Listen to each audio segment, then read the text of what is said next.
Okay, we are going to begin where we left off. We were in the middle of the story of Cain and Hevel, Cain and Abel.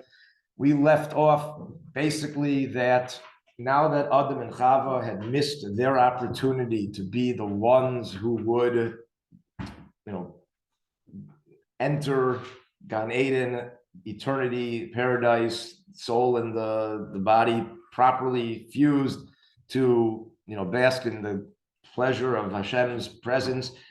Then death was decreed. They were banished from the garden. The process now will go through a life on earth, a separation of soul and body. The soul will go to the world of souls that we refer to as the next world, and then ultimately be reunited with the body in Tchias HaMesim, in the repaired body, repaired world, and so on and so forth. But we needed a person to begin the trek to rectify Adam and Chava's sin. So Cain and Hevel, Cain and Abel, their children were given the first opportunity, and things started out really well. Cain intuitively understood that you got to give to gain closest to Hashem, similarly to a child trying to get close to their parent. They give something, even though it's insignificant compared to the parent, but it's whatever you can give. So Cain gives the fruit of his produce, what he works in, and then Hevel says, that's a great idea. I'm going to do it one up, and he works with animals, so he gives the best to the animal. Hashem noticed that Hevel gave the best of his stuff, and Cain didn't give the best of his stuff. So God favors Hevel's offering. Cain gets upset, and that's where we had left off, where God is going to dialogue with Cain, and this it's the first time in the Torah that we're dealing with the pains of interpersonal relationship, specifically jealousy and feeling inferior to somebody else and one's reaction to it, which governs so much of all the woes and ills of interpersonal relationship throughout the ages. It really all boils down to, at its core, this, which is, I can't take that someone else is better than me. How am I going to deal with that? And that's the root. Now, better could be defined as what you value as better. Better looking, more money, more successful, more this, more that, whatever.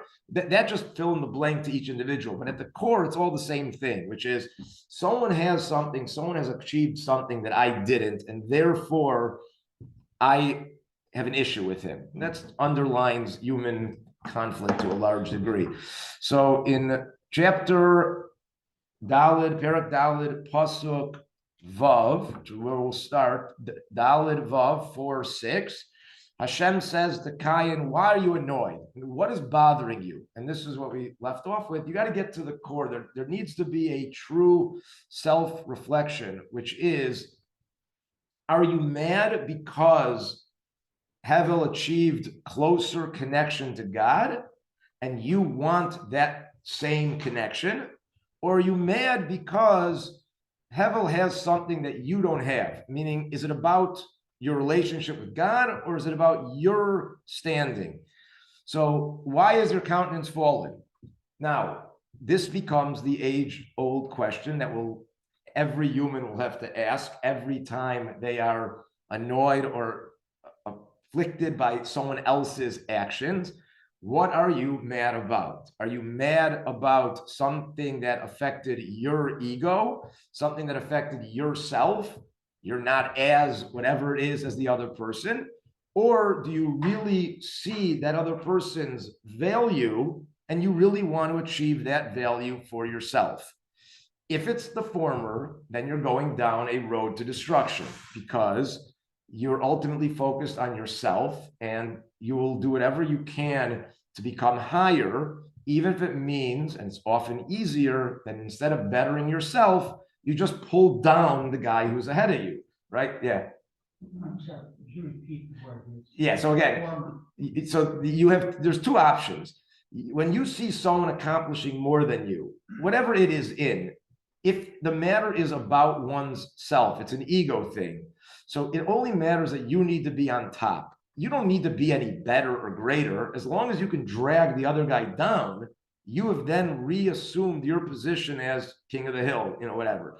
If the issue is to accomplish what he accomplished because he accomplished a good thing, pulling him down is not going to help you. You have to build yourself up. Now, if you're aiming for something physical, something material, by definition, it's the misplaced jealousy. That's what the 10th commandment comes to tell us, that you are using this human characteristic wrong, poorly, because any material gain, any material attribute, anything that has to do in that realm can never be about anything but one's self, because they are not things that are relate to one's connection to Hashem, which is the eternal ultimate goal. They are somewhat self-based. Therefore, the entire desire to have, like the Torah says, to have a house as good as yours, to have a donkey or a cow as good as yours, or in our world, to have a car as good as yours, or a bank account as good, that automatically you're barking up the wrong tree. You're using it improperly.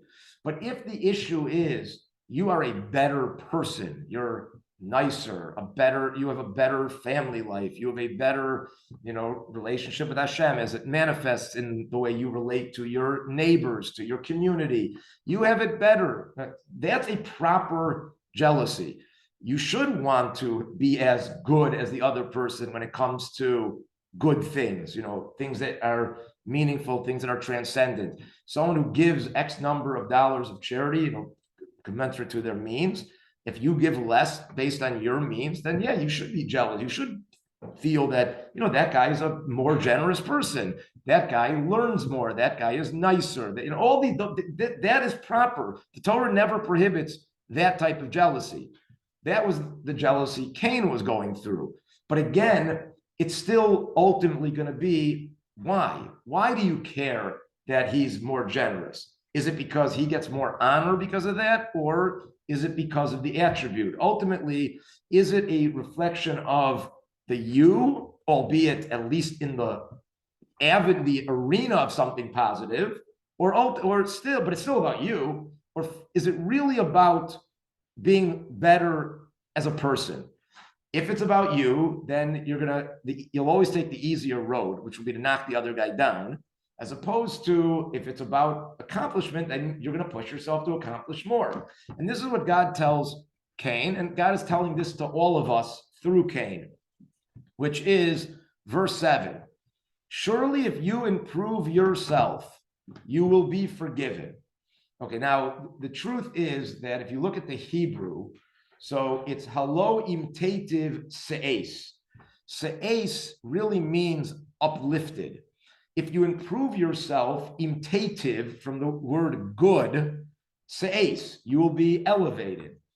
I suppose that the English chooses to translate it as forgiven because the implication is that getting angry is a negative attribute, meaning the fact that Cain even responded to Abel's favorite, that God favored Abel more than Cain, was already something negative. Why were you angry? Which is what God says. Why are you annoyed? What are you getting so upset about?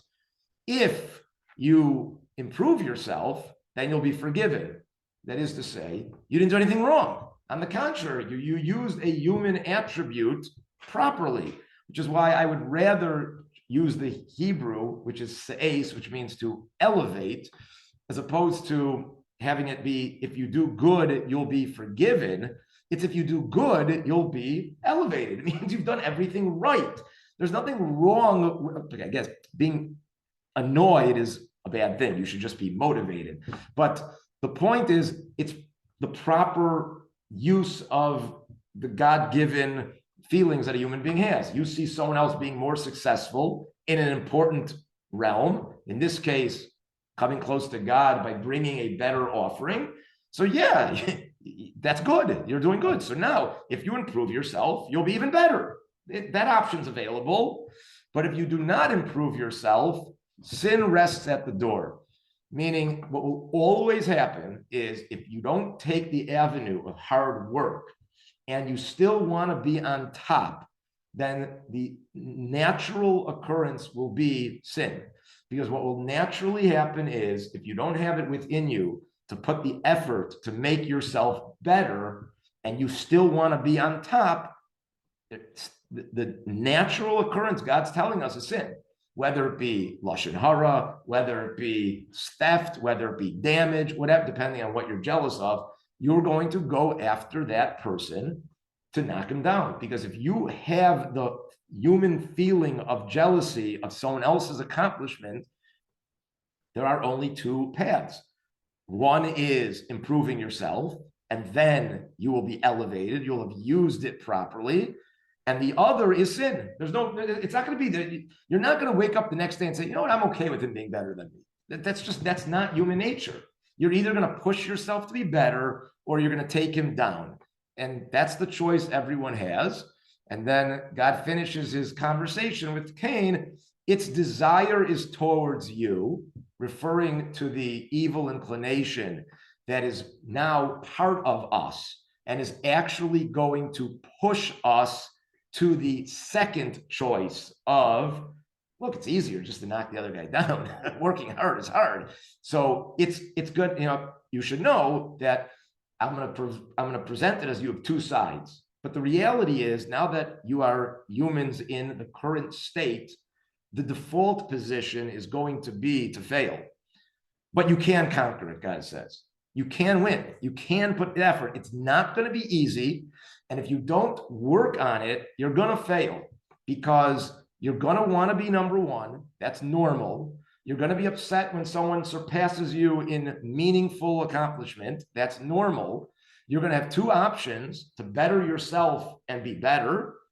And if not, you're going to end up sinning, because you won't be able to live with being second. You're going to take the guy down somehow. You should know that its desire is towards you, that evil inclination is going to try to yank you down, but you can conquer it. And that is the greatness of man, when he accomplishes, sees someone else who accomplishes more, and it motivates him to be better. And then the unspoken thing is, people have to know their limit, which means that once you've given it your best effort, then you've done everything you can do. You are as great as the next guy who may be superior in external value, but in effort would be equal. In other words, the Rambam says this very clearly. Other commentators, allude to it. You're not going to be you might not be the greatest Navi, the greatest prophet, because that already is reserved for Moshe Rabbeinu. Moshe is the greatest Navi. You might not be the smartest person, that's Shlomo, but you could be the greatest you. And if you're the greatest you, then there's no difference between you and Moshe. Moshe maximized his potential. You could also maximize your potential. And if your potential is less than Moshe's potential, that's not your fault. That's, it's God's fault. He didn't make you as great as Moshe. But as long as you do everything you can do, so then you're all the same. So that's what God is saying. You can conquer this. You can be the best you. Now, how do you do that? You use the human characteristics that are basic to all normal people, which is the desire to achieve, the desire to be the best that you can be. Now, some people want to be better than they can be, and they have to learn to deal with that, because they're trying to do something that is beyond their limits. Although in education world, it's far easier to deal with the student who wants to be better than or not far easier. It's far more common to deal with a student that doesn't want to put the effort to be the best he can be. It's very rare that you find someone who wants to be better than he really can be. And it's usually easier to deal with that and getting the person to realize that you are great, you're doing great things, show them where they're accomplishing, as opposed to the person who just wants to get by. I'm good enough, and that's far more normal. So that is what Cain and Abel's, although they will both fail in this thing, the lesson to us and to those who read the Torah, who descend from Avraham, who ultimately succeeded, is this will happen constantly. This is normal. You see someone who does something better than you and something meaningful. Again, non-meaningful is off limits. You're not allowed to be jealous there. You see someone, you want to be better. That's what you're supposed to feel. You're supposed to do it your best. If you've given it your best, then you've done it. You've conquered it. You've won. You've done what you're supposed to do. Okay, now, what is Cain's response to God's challenge, which is lays it out for him? You could either be better, achieve, or not, and you will sin. So verse 6, Cain speaks with his brother Abel, and it happened when they were in the field that Cain rose up against his brother Abel and killed him. So the short version is Cain did not do what he was supposed to do. He did not work harder to elevate. He did exactly what Hashem said would happen if you're not up to the challenge. The best and easiest way to become number one is when you destroy your competition.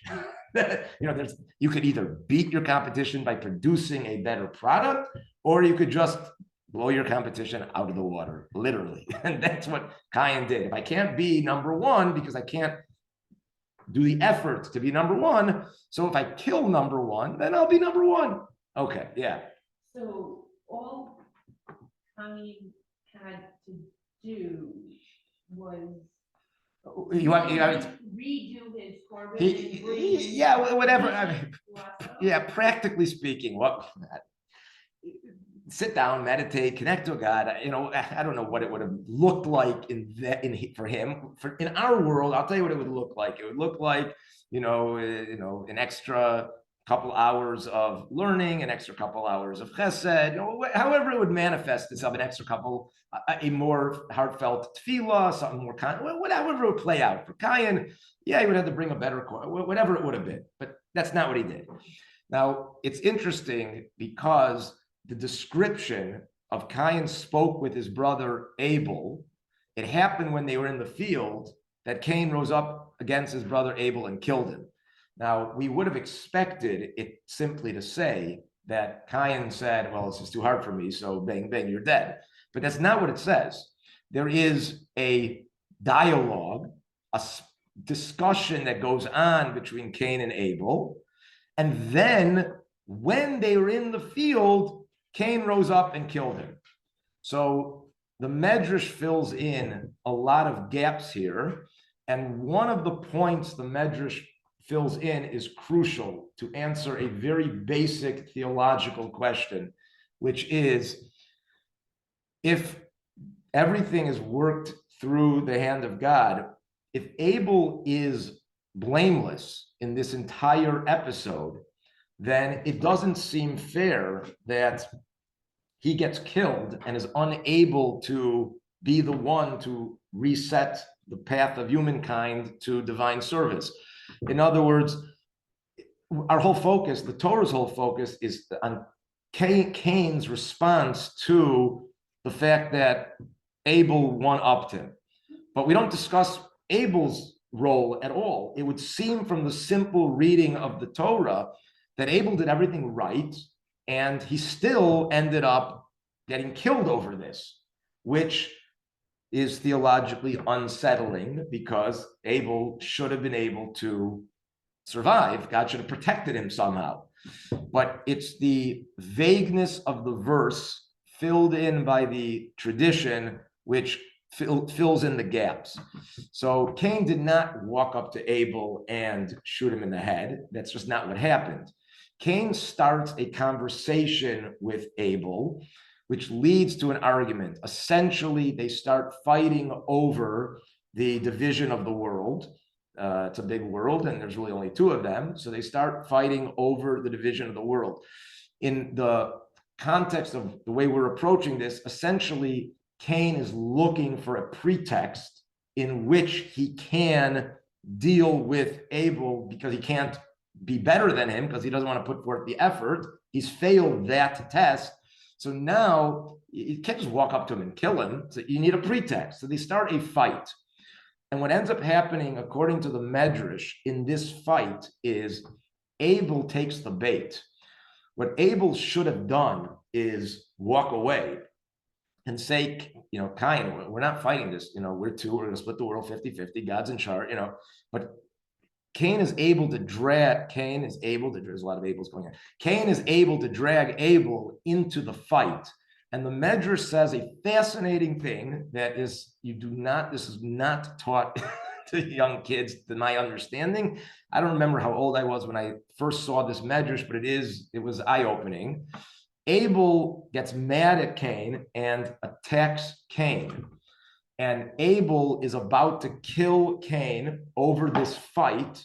And Cain pleads with Abel and says, you can't kill me. I'm your brother, right? We have a relationship. It's against the rules. And Abel has mercy and backs off. So in reality, Abel was stronger than Cain. And in the initial fight, the Medrash says that Abel defeats Cain and has him at the point where he could have killed him, and he mercifully lets go.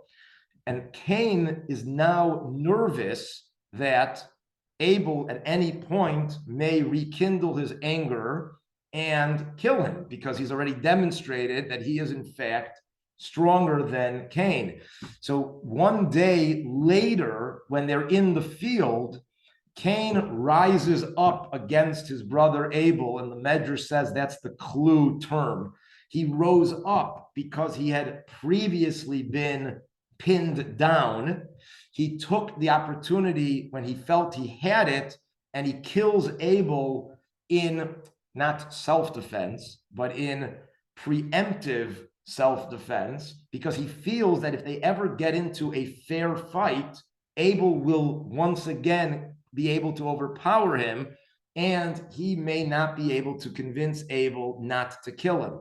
It turns out that Cain is not a righteous person at all in this regard. He fails the first test. He starts the argument, and ultimately he does do to Abel what he begged Abel not to do to him, which is kill him.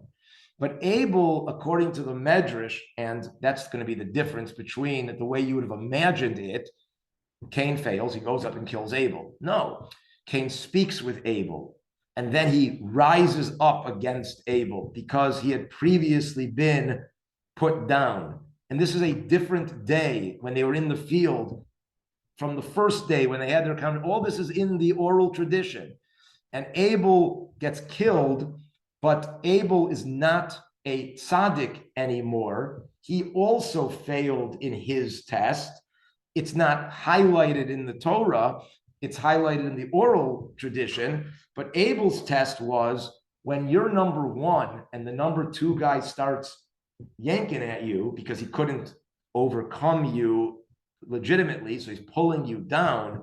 So your job, the number one guy tends to get into the feeling, which is, look, he started it, he's the one who's not living up to what he's supposed to. So I have to, no, you still have to be, if you're going to be the greatest. I mean, doesn't that make Cain's murder even worse? In the sense that he begged for forgiveness and one say like if it was a one, yes, they got him fight and he killed him. Okay, right. Good. But now it's like a strict premeditated. Yes, we are. The purpose of this discussion, from what I'm trying to give over, and I think what the Medrash is trying to fill in, is not to exonerate Cain at all. It's to show Abel's culpability that allowed him to be killed, to change the vision of blaming a victim though. Yes, but no, because had Cain not started up, Abel would not have had this issue. But when we are trying to describe the person who is going to repair the world, he is going to bring the world back to its highest level. So the stakes are very high. The level of greatness is very high. There is a great expectation here.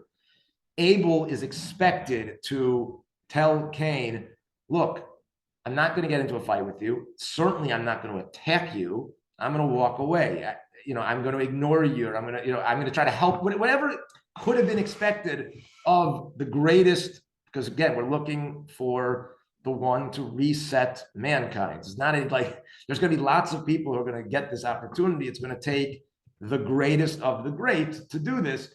So God is feeling it out. So Cain fails. Had Cain succeeded, who knows? Maybe Cain and Abel could have, been the forerunners of the mankind, and the world's history would have gone differently.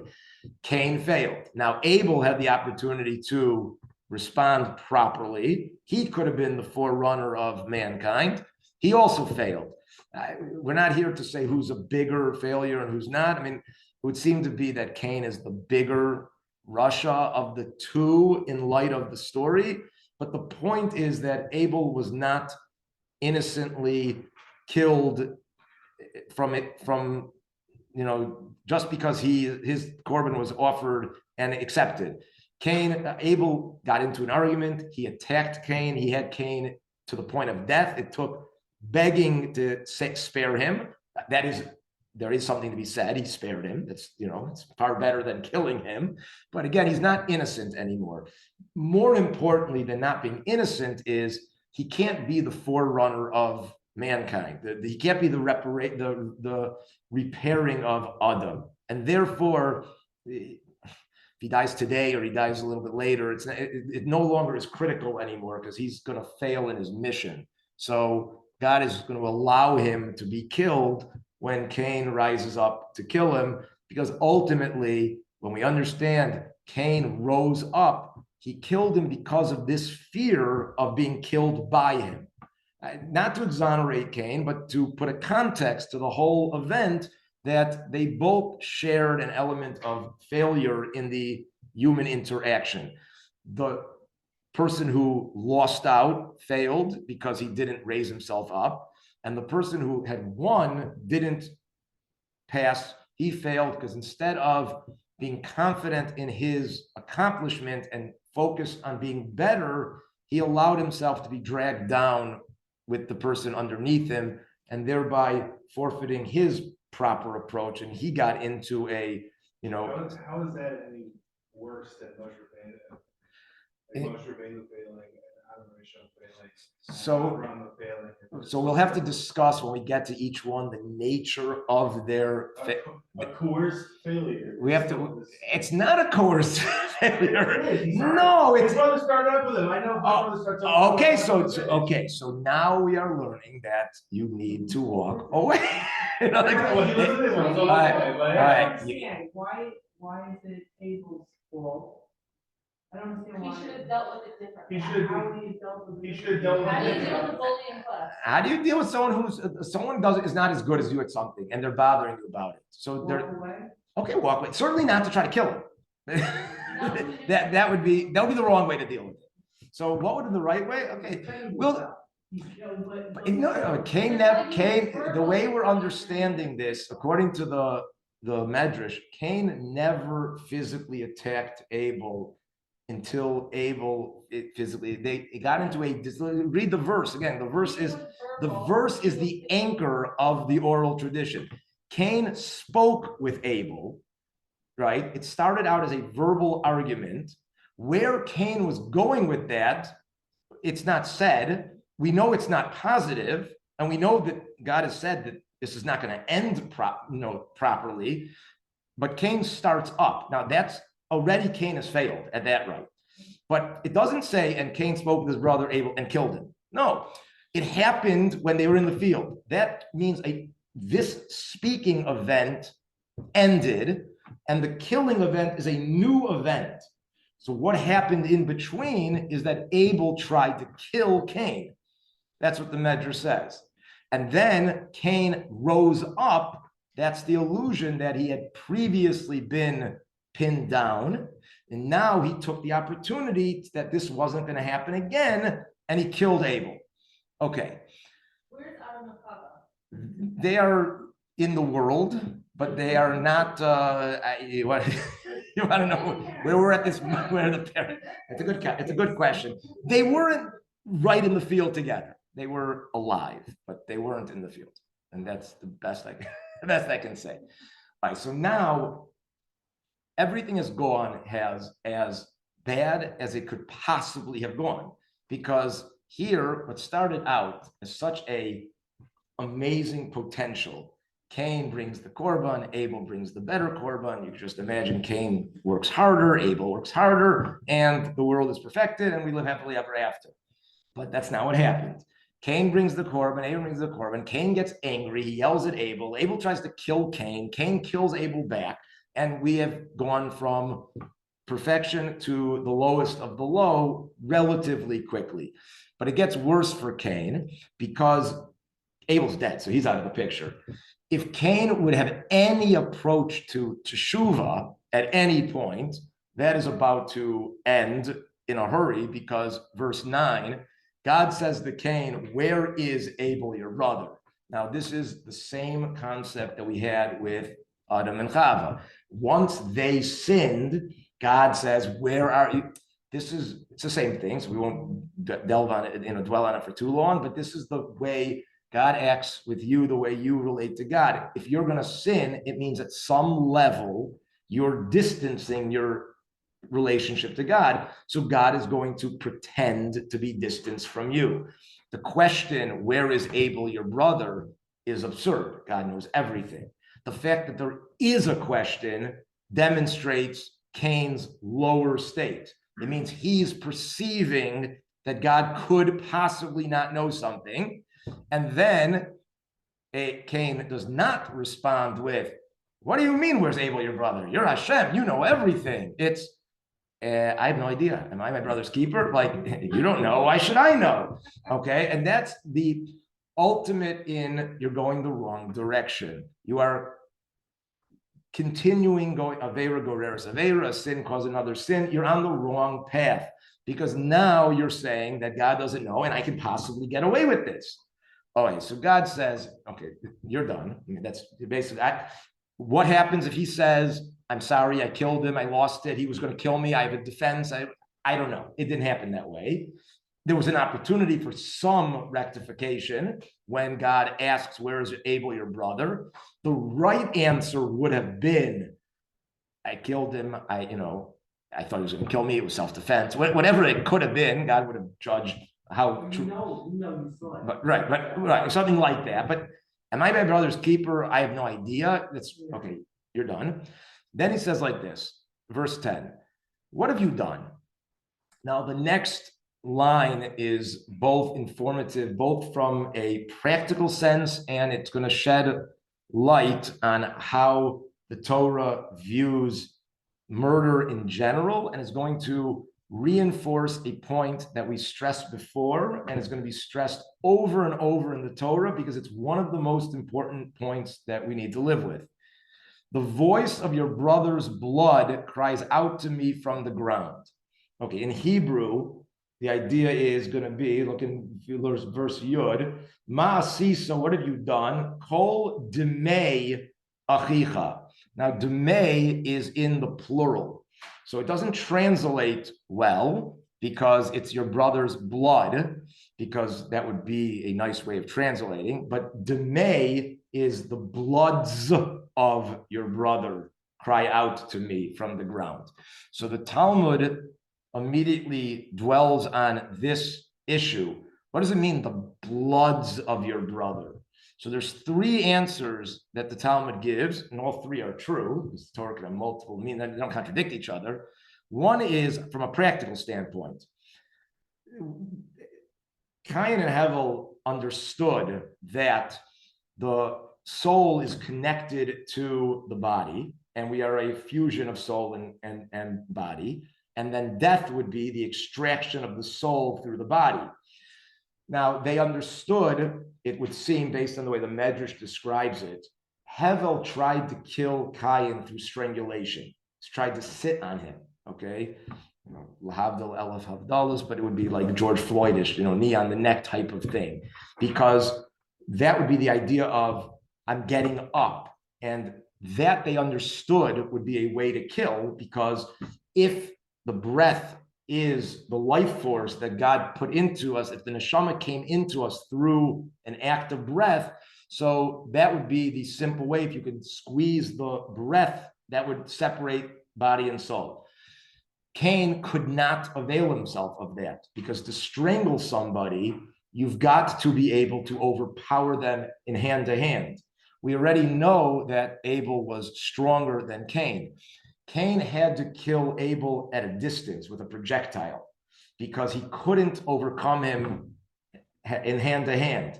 So Cain took a stone, according to the Medrash, and threw it at Abel, hit him. But he didn't know, how do you draw the soul out of the body?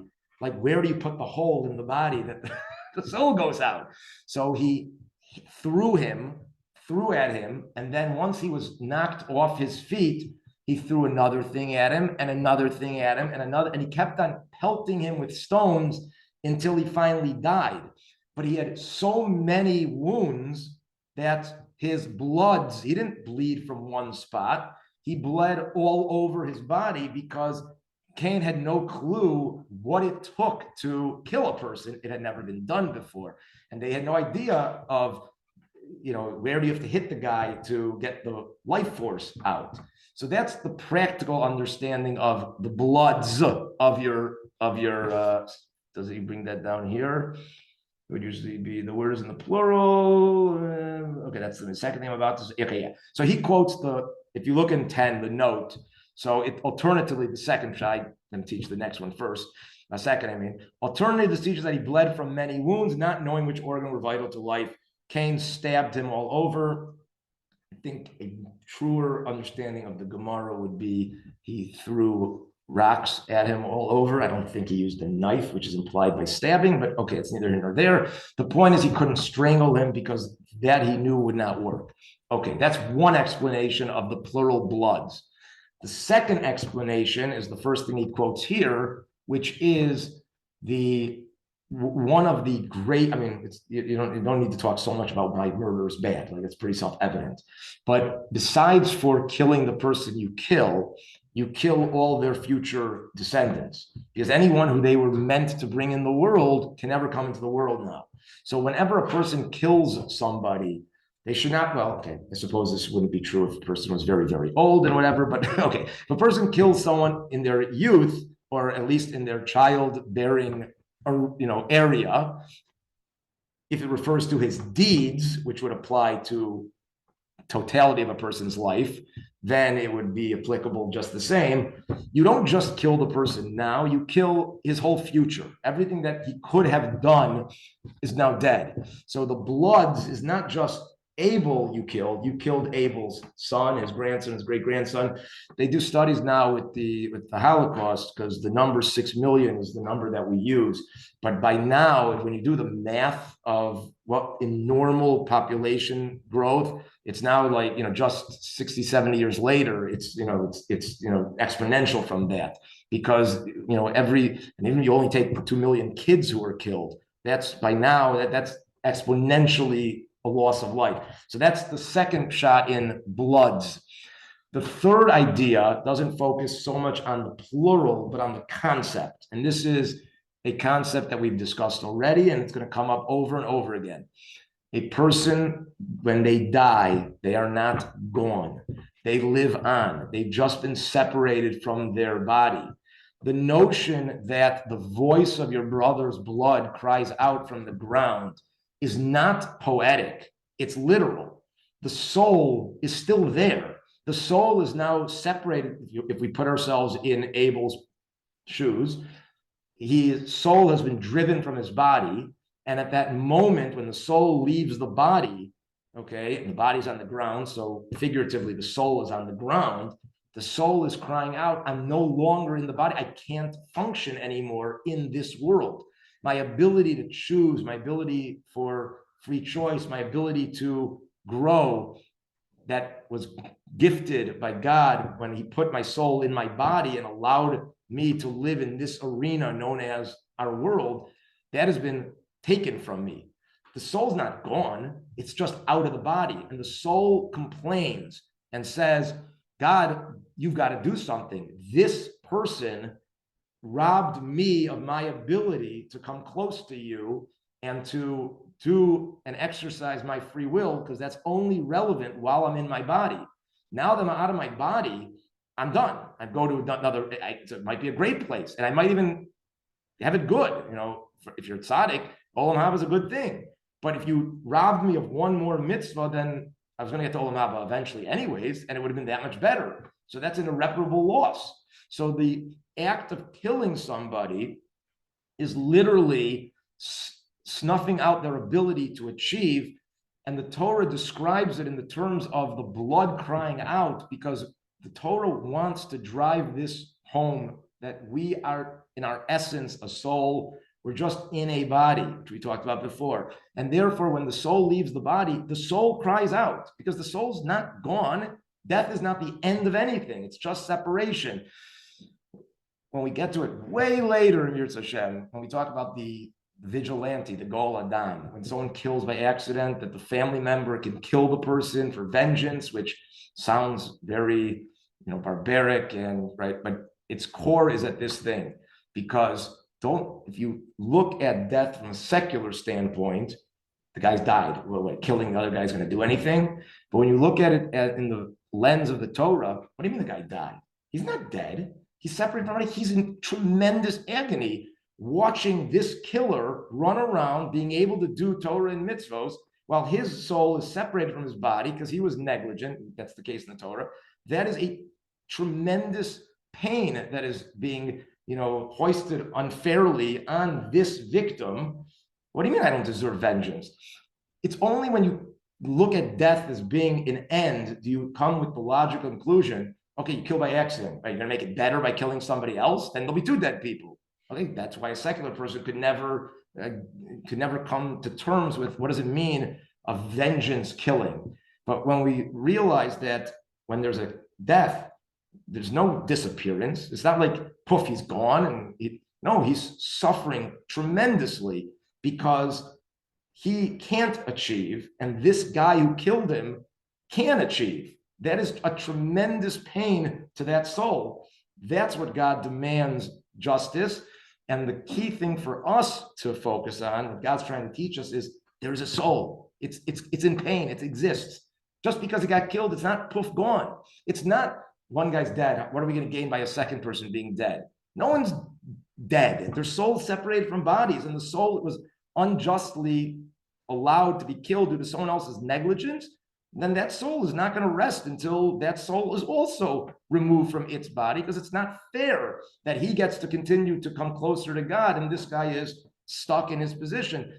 It all stems from the reinforcement of the need to focus on what we really are, which is the soul that does not die, it lives on, but it has its time in this world to achieve. And that truth goes back to why we have to cover up, because we can't make a mistake that we're really a body. That whole idea is that we can never lose sight of the fact that we are a soul, not a body. And it's the soul, which is our essence, which connects to God. That's our purpose. That becomes a reoccurring lesson in the Torah. In the end, just to wrap up the story, God says to Cain, because of what you did, so you're going to be cursed. The ground that opened up its mouth, so to speak, to take in the blood is going to be cursed. You're not going to be able to have any stronghold. You can't live in any one place. You'll be a wanderer, which is the gullus, the exile. That's the Torah law that the killer has to go to the Ir Miklat. He can't live in one place. That's alluded to here, that Cain is now going to be a wanderer. Cain protests. He says, but someone's going to kill me if I'm wandering around without protection. And that's not what I deserve, because I deserve to be a wanderer, not to be killed. God says, fine, you'll have 7 generations. And then he ends up leaving. He has his kids. And then ultimately his 7th generation child ends up killing him. And that really is effectively the end of Cain's line, at least his relevance in the Torah. Abel has no line. And then what we'll need is the birth of a new son from Adam and Eve, because there's no one else to go. That will then be the next hope to try to set it for mankind to become the repairing of the reparation of Adam. And that would be in verse 29 when Seth is born, and that's Emerson will continue from there. Okay. But then they didn't Cain